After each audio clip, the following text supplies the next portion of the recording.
There's a kind of man who catches the pause before an answer, the shift in a voice on the phone, the smile that arrives half a second late. He knows the meeting went wrong before anyone speaks. He knows you're not fine, no matter what you just said. People call it intuition. It isn't. It's evidence, years of it, because the men who notice everything are almost always the men who've been through too much. And those two things aren't a coincidence.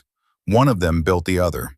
Once you see how, you can't unsee it, in him or in yourself. If this video found you, that's probably not an accident.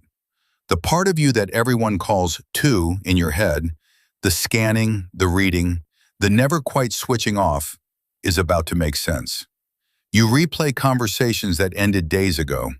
You catch the one word in a text that changed. You ran the worst-case scenario before breakfast, not because you're negative, because you're prepared. And you can't remember ever choosing to be this way. That's the detail everyone misses. Nobody chooses this. So here's the real question this video answers. If you didn't choose it, what trained it? Psychology has a name for it: hypervigilance, a threat detection system run by the amygdala, the brain's smoke alarm, that's been turned up and left on. Neuroscience is blunt about how that happens. Attention is trained by consequences. A brain that went through long stretches where missing a signal was costly learns to miss nothing.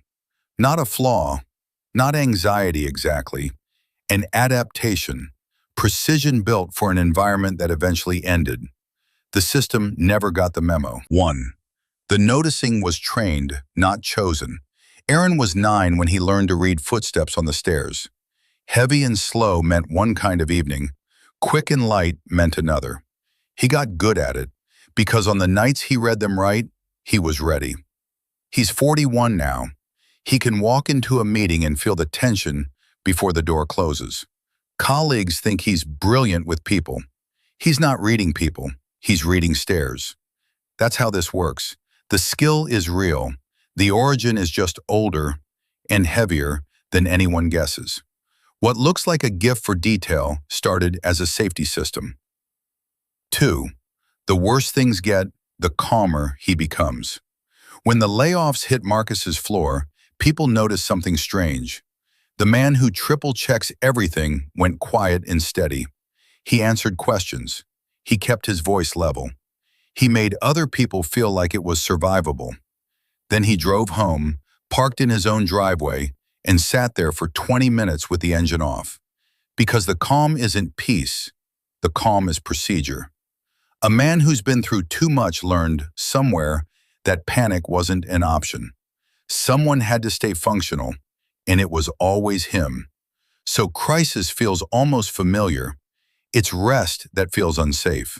If holidays make you restless and quiet Sundays make you tense, that's not brokenness. That's a sentry who was never relieved of duty. 3. His feelings speak a different language. Dev has never once told his daughter he worries about her.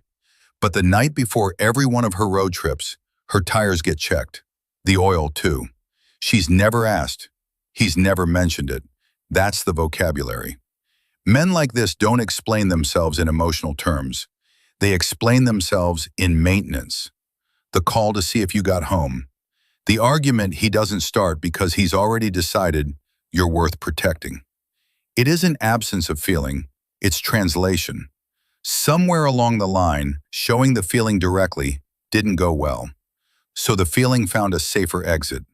If you've ever been called cold by someone whose tires you were checking, you know exactly what this is. If any of this is landing, one small thing, subscribe. Not for me. So the next one of these finds you on the night you need it. That's genuinely how this works. 4. The honest part, what it costs. Because this video isn't here to flatter you. A system that notices everything pays for everything. Psychologists call it perseverative cognition, the loop where the brain keeps reprocessing what it noticed without reaching resolution. The body holds the stress state. That's the tiredness you can't explain to anyone. You're not doing nothing, you're on duty. And there's a lonelier cost. The man who reads everyone lets no one read him. He can tell when something's off with you before you say a word, and goes silent when someone asks what he needs. Not withholding. He stopped keeping track of the answer years ago. He's the one who checks on everyone. Nobody checks on him. He made sure of that. He's too good at fine. 5. Not broken, expensive, and retrainable. So here's the truth this whole video has been walking toward. That mind of yours isn't damaged. It's expensive. You paid for it in years you don't talk about. And what you bought is real, perception most people will never have. Pattern reading, room reading, the ability to hold steady under load. The problem was never the equipment. It's that it's still running on wartime settings. And settings can be retrained. 3 ways, fast. Action ends the loop. When the replaying starts, move. Send the message. Take the step. The loop feeds on stillness. Not every signal matters. Most people are thinking about themselves, not about you. Half of what you're processing, nobody else even noticed. Let the gray ones go. And the hardest one, let one person see the sentry. Not everyone. One. The version of you that sat in the driveway. Being seen, specifically, accurately seen, is the only thing that's ever told a system like yours it can stand down. So, the pause before the answer. The smile that arrives late. Now you know why he catches them, why you catch them. It was never magic, and it was never madness. It was a boy reading stares, who grew into a man reading everything, and who gets to decide from here what actually deserves that attention. You didn't become hard, you became load-bearing. And load-bearing was never the same thing as alone. If somewhere in this you recognize yourself or someone you love, leave one honest line in the comments. Not for anyone else. Some man you'll never meet is going to read it at 2 a.m. and feel less alone. That's the whole point of this channel. And if you've ever felt like you're running years behind everyone else, you need the next one. It's about why minds like yours almost always bloom late, and why that's not the tragedy you think it is. It's right there.